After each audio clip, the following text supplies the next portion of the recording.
You know, I think a little bit of this also is what Bill Maher refers to as the bigotry or the soft bigotry of low expectations. Do you feel that somehow these people, and again, I'm talking about the white liberals in this group, that they think because you think differently than they want you to think, like to me, look, that shows racism, right? Dave, Doesn't that show racism? You could cut right now into your show when you do your production Yeah. An image of me talking to Sam Harris and being called a porch monkey for it, Yeah. and me talking to Morgan Freeman. Now the question I ask is why would none of these guys, and they haven't done so, why would any of these guys not call me a porch monkey for talking to Morgan Freeman, not call me his native informant, not call me his porch monkey? Yet when I'm talking to a white man, they're his porch monkey, they call me his native informant. And that's the racism of low expectations. It's the assumption that when a brown man is talking to a brown man, it's a meeting of equals. But when a brown man is talking to a white man, the brown man suddenly loses all agency and can't think for himself and is following the white man's thoughts. And yet the irony is that I don't even use that form of identity politics to describe people. I don't see people as white people, brown people. I see effectively, I like people to look at people as their values. You know, if someone's liberal, if someone's Islamist, if someone's, conservative, that's how I look at people. Because it tells me where I stand with them, much more than skin color does. But these are the people who are ostensibly anti-racist, deploying that form of racism. And you'll find that, I tweeted an image of Morgan Freeman and me yesterday and put it on my Facebook page. I have not once heard any reaction from any of this regressive left phenomenon in the sense of being called his native informant or his house Muslim or his porch monkey. It simply hasn't happened. Yeah. And that there is the best example of the reverse racism of low expectations you've just referred to. Yeah, so I have been using the term regressive left also. I just started using it in the last few weeks, and a few of my friends that are in this space aren't thrilled with me because of it. But I think what you're exposing there is a fatal flaw of progressivism. Because they view things in the prism of identity politics, it's very hard to extricate someone with a separate idea or someone that doesn't fit the cliche. And you're literally a walking, breathing example of that, which explains why you get the shit that you do. And it's important to mention at the same time, when I'm sitting there, I tweet out that I was with Morgan Freeman in the mosque explaining, having a conversation about the difference between Islam and Islamism. It is important to mention that at the same time I got lots of reaction from people saying the difference between Islam and Islamism is in your head, and actually, they're the same thing. So there's also that side of the reaction. I get it from that side too. People insisting that Islam is what they believe it to be, which is what Al-Qaeda believe, and that I'm just engaged myself in a form of apologia for what Islam is. And so it's difficult to try and strike this balance where, we need honesty in this conversation. We need people to accept that there's a problem with Islamist extremism. And there's also, in fact, a challenge in dealing with taking Islam out of its medieval heyday, the theological paradigms that were developed in the medieval era that we simply haven't moved on from. Yeah. And actually, that means that a whole bunch of Muslims, so the Islamists obviously don't like me, a whole bunch of traditionalist, non-Islamist, conservative Muslims don't like me because I talk about reforming the interpretation. And then a whole bunch of anti-Muslim people on the other side who want me to apostatize don't like me because I say Islam can be interpreted, and they want me to say that Islam is evil.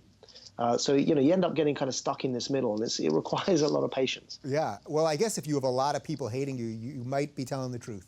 How about that? Yeah, and you don't need to be a believer in Islam to concede the point, which is the point I was making with Sam, who I think has since shifted in his view and has accepted that his view has changed somewhat on this point. You don't need to be a believer in the religion of Islam to concede that texts can be interpreted. It's not as simple as saying I'm going to go to a restaurant and order a lobster, and if you bring me a chicken, why did you bring me a chicken when I ordered a lobster? Because the menu says lobster. You're ordering one thing there. What we're talking about is a manual, a bit like a car manual when something's gone wrong in the engine, and reading the whole thing and working out what the diagnosis is, where the particular relevant parts are, how you put them together.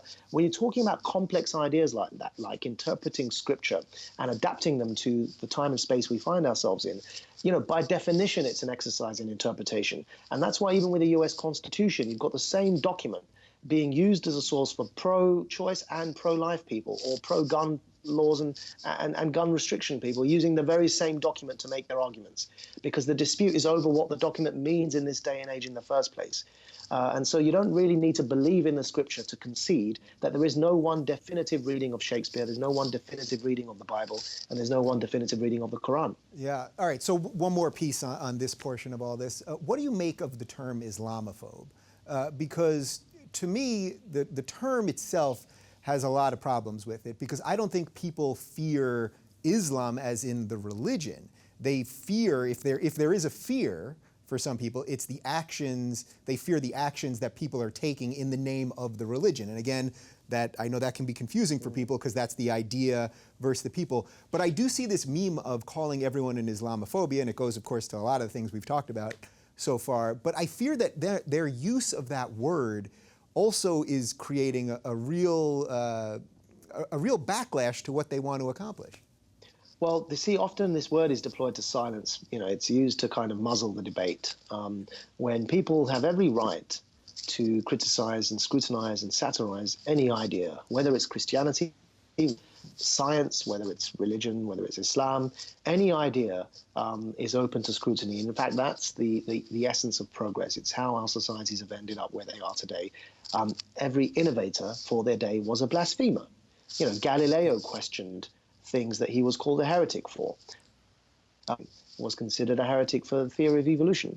And so, you know, and even prophets were heretics against the old religion, you know, whether that's Muhammad, Jesus, or Moses. So at the end of the day, if it wasn't for blasphemy, if it wasn't for, in other words, questioning established norms and heresy, we wouldn't have progress. So to use the word Islamophobia to silence any scrutiny of an idea would be to hinder this debate and the progress that is needed in this debate. I don't like the term for that reason, and I think it's deployed too often against people who are simply questioning whether whether Islam needs to be reformed or not, or whether Islamism has a relationship to Islam, which of course it does. You know, Islamism is an offshoot of Islam. It's wrong to say it's got nothing to do with Islam. And so people that are asking these questions to deal with some very real problems in the world are being called Islamophobes, and that's actually unfair. I prefer the word anti-Muslim bigot. There is such a thing as anti-Muslim bigotry. Of course, there are, absolutely. You know, there are people who, like Carson, who don't believe in, perhaps don't even believe in evolution, but they also don't want Muslim presidents of the United States. What do you do with a neuroscientist who doesn't believe in evolution? Those things don't seem like they should add up. But it kind of indicates, you know, so there is something about people that have, they want to discriminate against people like me because of the religion I was born into, right? That's anti-Muslim bigotry. But that's very different to scrutinizing Islam, the idea. And that's why I developed this maxim, which, again, in the dialogue with Sam, and that is that no idea should be or is ever above scrutiny. No idea is above scrutiny, and no people are beneath dignity.